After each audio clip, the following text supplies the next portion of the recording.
King Charles, Charles I, they tend not to give you a number when you're the first, was born on the 19th of November, 1600, into the House of Stuart as the second son of King James VI of Scotland, and was King of England, Scotland, and Ireland from the 27th of March, 1625, until his execution on the 30th of January, 1649. I swear by Almighty God that I will be faithful and bear true allegiance to His Majesty King Charles. His Majesty King Charles. To His Majesty King Charles. King Charles. King Charles. To His Majesty King Charles. To His Majesty King Charles. To His Majesty King Charles. To His Majesty King Charles. To His Majesty King Charles. King Charles. That I will be faithful and bear true allegiance to His Majesty King Charles, his heirs and successors, according to law. So help me God.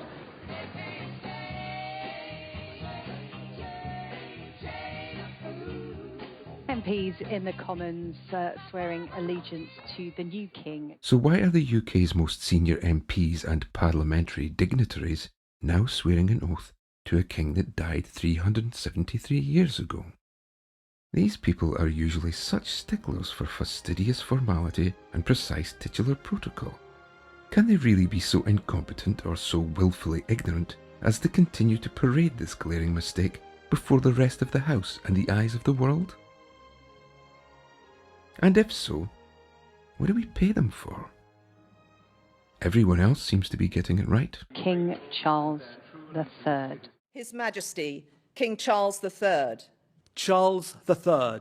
Charles III. King Charles III. The Charles Philip Arthur George Jimmy Savile's pal, who was born in 1948, should really be formally addressed as King Charles III. That is, if he really were king.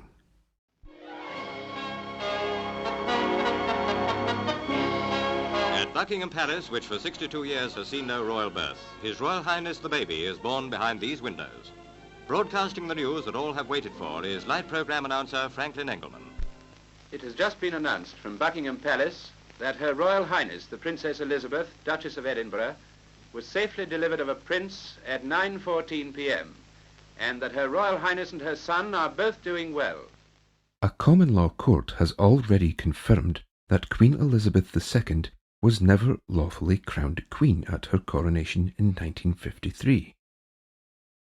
And as we have conclusively proven in our previous video, The Stone of Destiny, the ceremony was neither conducted lawfully nor legally, nor witnessed by God via the stone itself. And crucially, Elizabeth signed her coronation oath above the written declaration, and then lied to the people about the presence of the sacred stone. And as a result, Charles, her son, can never become king. So why are they swearing an oath to a dead king? There is not a chance that the House of Commons and its MPs would allow an error like this to take place. They know precisely what they are doing. Is it because they know that Charles is not the king, and never can be, given the fact that they don't have the Stone of Destiny?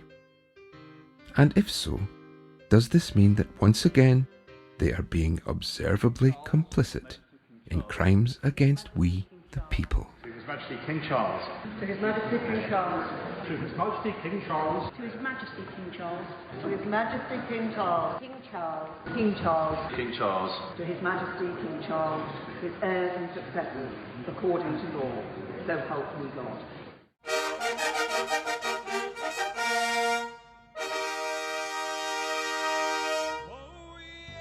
That the Prince Charles Philip Arthur George is now become our only lawful and rightful liege lord, Charles III.